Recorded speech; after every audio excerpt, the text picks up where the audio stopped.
Good morning. With 11 weeks of session down and only 8 more to go, the list of major accomplishments to come out of the House is actually pretty short. We have passed a handful of good bipartisan bills, with two of the most significant being House Bill 1486 to expand early childhood education programs and 1488 to bolster the state's child care tax credits. We've also passed legislation to help our children in state custody hold on to much needed money, to crack down on child sex trafficking, and to address the environmental impacts of animal waste facilities. Beyond that, there's not a lot of positive things to talk about, but there are plenty of bad things to highlight. Those would be imposing unconstitutional restrictions to impede the initiative petition process, eliminating state corporate income taxes to blow another $884 million hole in their state's budget, on top of the $2 billion in tax cuts just passed 18 months ago, weakening local school districts, and trying to strip funding from one of Missouri's largest providers of women's health care services. And that doesn't include all of the culture war nonsense that's taken up valuable committee time but hasn't yet made it to the floor, such as banning efforts to make our society more diverse and inclusive, and using the force of law to demonize people who just want to live their lives as who they are, or charging women who access abortions for murder, or making teachers registered sex offenders for simply using a child's preferred name.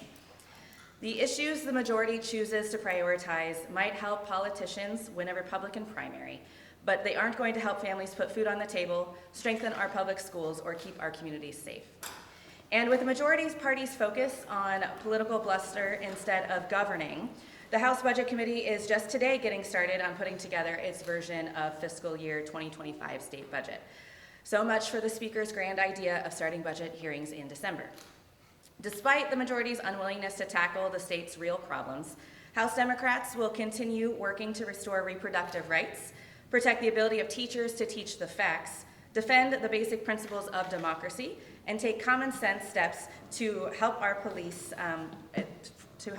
and with what they are telling us they need to keep our communities safe, to reduce gun violence. And we speak a lot in this body about protecting children, but instead of having any conversation about the number one killer of children in this state, which is gun violence, the Republicans at every opportunity continue to silence us, as you saw today. Missourians deserve more than platitudes. And when we return, the Democrats will continue to be here to work, and we hope that the other side will actually want to do our jobs. With that, we're happy to take questions. I guess this might be for Representative Meredith, if that's okay, because it's Absolutely. about the budget. Yeah. You probably just got this, so I don't know if you have much to add, if you've heard Representative Smith speaking a little bit ago. I did come in here, a number of us did, to listen to the press conference. Just kind of your overall thoughts. Sure. Well, first of all, it's unusual for us to see a summary given at a press conference before we've even reviewed it as a committee, but we're going to go do that shortly, and obviously we'll have a lot more to say once we've done that. From the top lines presented, what I'll say is one of the first takeaways I had was they are talking a lot about how they cut the size of it significantly, but from what I can tell, that's more form than substance. A lot of cuts, like we saw last year, where they replaced general revenue with lottery funds for schools. Again, just shifting our school funding to be more and more reliant on the lottery funds that were supposed to add to school funding, not replace school funding. I'm glad there doesn't appear to have been a cut there, but again, that's more form than substance. With the significant cuts that he did to healthcare, it looks like those are mostly just different estimates than the governor's, where he reduced the amount of projected costs that are going to be there.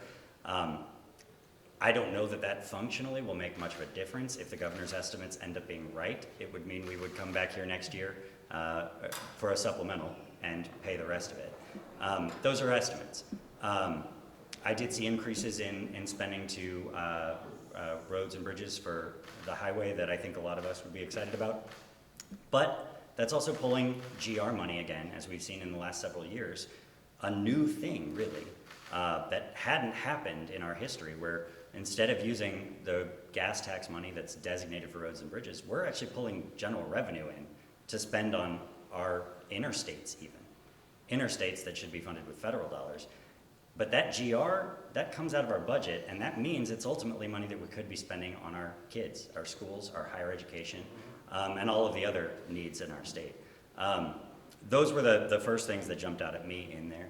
But again, we've got a lot to digest. We You hear met- almost every year, we fully funded the formula. We Yeah. fully funded the formula. Is the formula outdated? And this is a question for you or Lady Blake. Do you want it or me? We say this every year, fully funding the formula after they redefined the formula to lower it. But even if they hadn't done that, the adequacy target that they're basing it on, as we've talked about repeatedly, hasn't been increased in over a decade.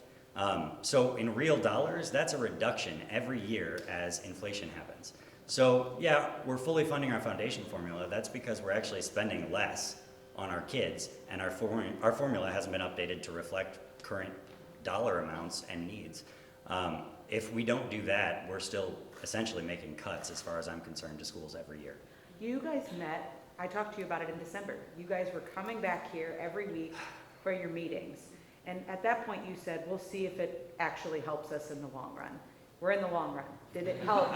Did it help coming back in December and having all those meetings? One of the things that we in the super minority get to do often in this place, unfortunately, is say, I told you so. Here we are. There were some ambitious ideas, I guess, to try and get things started earlier. I think it's arguable that they just meant that we did a less robust hearing process this year. Every year that I've been here, in 8 years, every year it seems like we have put less hours into budget hearings.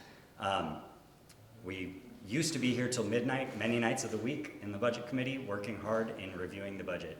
This year it seemed like they put some things before we even had a budget in front of us in December to have hearings, to then justify pretty brief hearings this year. But that didn't speed anything up. And we knew it wouldn't, because the delay in the process has never been the hearings.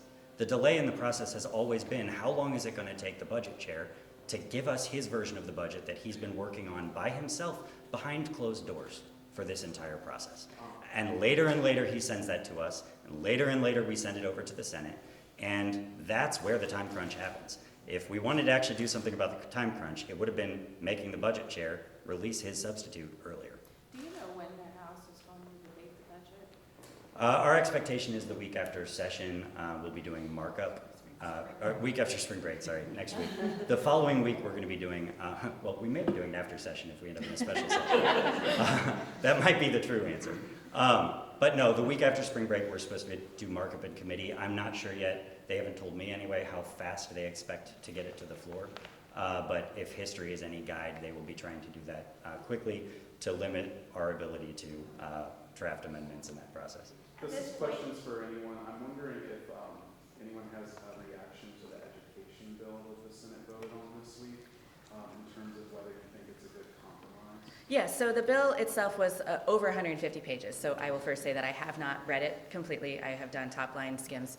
I have to give huge credit to the Senate Democrats for the negotiation skills that they were able to utilize and really do some big things. It had been mentioned, the foundation formula, my understanding is in the Senate bill there are some changes to the formula in terms of weighted, how much money, and actually including enrollment in the discussion, which I can tell you Democrats are very excited about. Some estimates I've heard could increase upwards of $300 to $500 million into public education, which is huge. And there were some other pieces that I know addressed the 4-day school week, adding in a vote of the people for new places that wanted to do that, making some adjustments to the schools who currently are around amount of hours. And so I think that was a good compromise with both sides being able to have a discussion there. There was a baseline increase to teacher pay, which of course is awesome, not enough. And of course we want to do more for teachers who are not just starting out, but folks who have been there doing the work as well. Of course, there were some pieces of the bill that the entirety of the caucus won't support. That is a charter school expansion to Boone County. I think for most of us, we would like to see that go to a vote of the people. And then there was also the increase in vouchers. And again, we'll have some split decisions on that in terms of the caucus. As a whole, I think it was a really great showing of compromise, which is something that does not happen here. There's pieces of the bill we don't like, pieces of the bill we really do like. So it'll be interesting to see what happens when it makes its way to the House. So Is do you the think that subject- there will be any Democratic votes for that in its current form? It's hard to say. I know the Senate Democrats all voted no, so we'll see. I don't expect the bill to come over here and not have any changes to it. I venture to guess that the Freedom Caucus members over here might throw on a bunch of stuff we don't like. And I imagine our caucus will try to add some things on there that we like as well, that we've been trying to get done. If this is the big education bill, it's to be expected that there's going to be a lot more offered. So to answer your question, we'll really just have to see where it lands. How do you feel about the part, at least if you're funneling more money to public education, but that is subject to appropriation? So does that make you nervous? I mean, I think it always makes us nervous when we have a conversation of whether or not the budget chair is going to adequately fund things that we deeply care about. But we also know that it is a great political talking point to say we fully funded it, even if it's not enough money. So, we'll just have to see how that goes each year. I think baseline, we are excited to have any conversation around increased money due to the foundation formula change. At this point, are there real concerns that the FRA is not going to be done in time for session, that you guys are going to have to come back here to get it done? Oh, absolutely. The FRA, as everyone knows, we had to go to a special session last time. We are not only having discussions in this building about access to reproductive health care and the other side coming after things like birth control, which is what happened last time. Now IVF is an active part of this discussion, and we have senators actively saying that they do not think that IVF should be allowed in the state of Missouri. And so I have full intention that the FRA is going to be hijacked by these extremists who want women to have absolutely zero say in their health care matters. Today was the third time that the speaker has shut down conversations about gun violence on the House floor. You spoke after the Kansas City shooting about like creating chaos to get Republicans to talk about guns. What can Democrats do to get Republicans to talk about it? Yeah, I might push back and say it's probably even more than the third time. We have attempted to talk about the #1 killer of children in our state, which is gun violence, multiple times. And we did before the Kansas City shooting, right? It has been something that we've been talking about for a long time. But as we said the first day back after the parade, we are going to take every opportunity we can to have this discussion and continue to force it. And if that means that the speaker continues to shut us down because he's too scared to talk about something, apparently that's part of his pattern this year. So. How many Missouri children have been killed by pornography and video games? That you know That of? is a great question. To my knowledge, I don't think any kiddos have died due to playing video games. Pornography and children is a serious discussion that we should have, of course. But again, that is not the #1 killer of our children here. And we're spending more hours talking about drag queens and pornography than we are about anything of substance in this building, and it's wildly frustrating. On initiative petitions on IP bill, so I asked Representative McGaw if the plan was to load up the clean Senate version, and she said after what the Senate did yesterday, over that, the plan might have changed. What are your thoughts on, one, the fact that might have changed the conversation, and your thoughts on it being a relatively clean IP bill or not? Yes, so the gutting of the initiative petition process, as we all know, is something that the Republicans have tried to do for years.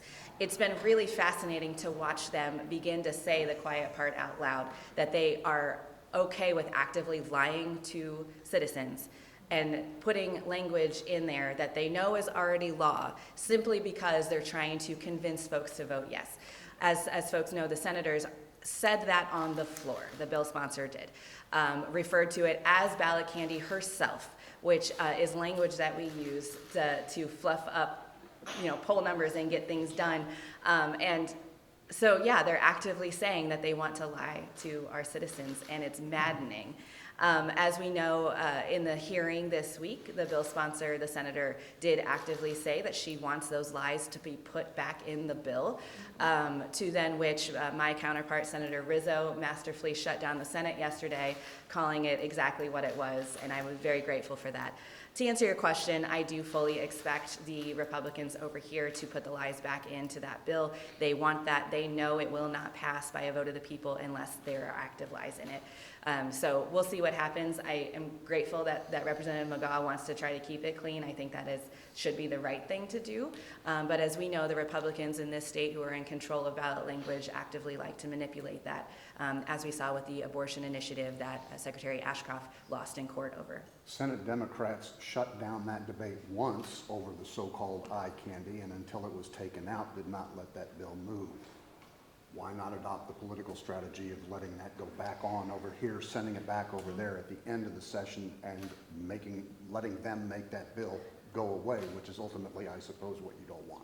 Yeah, I mean, absolutely, there are strategies around that, but I think that folks tell me all the time that Democrats sometimes lose because we do the right thing, and that's what we like to do here. And just like you saw today with Representative Kelly's bill, we don't want to send a bill to the Senate that we know is wrong. If we have an opportunity to fix something here, we will. But I will tell you, even with the bill without the ballot candy on it, we're still going to be very serious no's. We do not think that the initiative petition process should be changed. Citizens use that all the time, and they should have the right to hold us elected officials accountable, which I believe the initiative petition process lets them do. So you will see us actively trying to stop that bill. Senator Bill Eigel made a recent comment that I'd like to get your thoughts on. He said if elected governor, he would use law enforcement and National Guard to round up, jail, and deport people who have made it to Missouri illegally. How do you feel about that comment? Senator Eigel has made a lot of comments about when he's governor that are, if he was to become governor, that are wildly extreme, from burning books on the lawn of the governor's mansion to now talking about using law enforcement to round up humans. This language is scary. I think it's divisive. But what I will tell you is we all know this conversation around immigration is a real one. And that is why I know myself and so many others are urging our elected officials in Washington to pass the bipartisan bill that has been worked on by everyone to try to make those serious changes that are necessary. For a gubernatorial candidate in Missouri to use this as their campaign, slogans and language of the campaign continues to show us that he doesn't have actual ideas for what makes our state better. Mm-hmm. What he's doing is trying to win a very contested, very extreme primary by using political talking points. I want to ask, and I hope that you all will continue to ask the senator what he actually wants to do to help Missouri instead of sending our law enforcement to do things instead of protecting our communities. We are already understaffed and underpaying our law enforcement across this state, and talking about using them to round up humans instead of giving them the tools they need to recruit qualified people in those positions is just wild. Before we go real quick, since you have a second, can you answer a quick question about the sex trafficking, human trafficking bill that you guys passed earlier on in this session, how important it is that something like that, where we're going to be training first responders, we're going to be training DESE people, education, the whole 9 yards, about sex trafficking in Missouri. Yeah, it was a hugely important bill, and as you saw, Democrats were very active in that passage of the bill. As just like with our law enforcement, we, unfortunately, so many professionals have to be knowledgeable about so many things beyond the scope of what they are trained to do. And sex trafficking is absolutely one of those buckets where folks need to understand the warning signs of that and how to intervene and how to really figure out what's going on. And again, a lot of our professionals aren't given, that's not part of their training. And so I was very excited to see that bill move forward. And I was, of course, always grateful for the bill sponsor for taking our input on things dealing with child welfare. How has the House Speaker being under an ethics investigation affected the first half of the session so far? Well, I can tell you folks are tired this morning. It has been a very unfortunate distraction. You all have heard me use words like dark cloud over the building, and I think all of that is true. It's very difficult to maintain the respect of a body of 163 people when you are under an investigation, regardless of what it is. And it's very telling when his caucus is so very divided. If you guys watch the floor, it is not ran like the floor was when I first got here. It is just very dysfunctional. There's a lot of lack of decorum. there's a lot of, who is talking at the mic, and I think folks are just very distracted. And it's unfortunate that this continues. I am grateful to the Ethics Committee for all the work they're putting into it to really dig in and find out what happened here. But yeah, it's an unfortunate distraction. And I will say, this is my 8th year in Jefferson City, and almost every year we have had a serious ethics investigation. It is vastly different when it's the Speaker of the House. Do you have any expectation of having a final report in a timely manner such that you can act on that report before the session? I am unfortunately or fortunately not privy to anything that happens in that room, so I cannot tell you when we expect to have a report. I hope that we do. Of course, I think all of the members of the body deserve, as well as the citizens of Missouri deserve, to know what happened here and if our speaker should be serving in that capacity, but I really can't give you any insight because they don't tell me. Thank you. Okay, thank you guys so much. Happy spring break.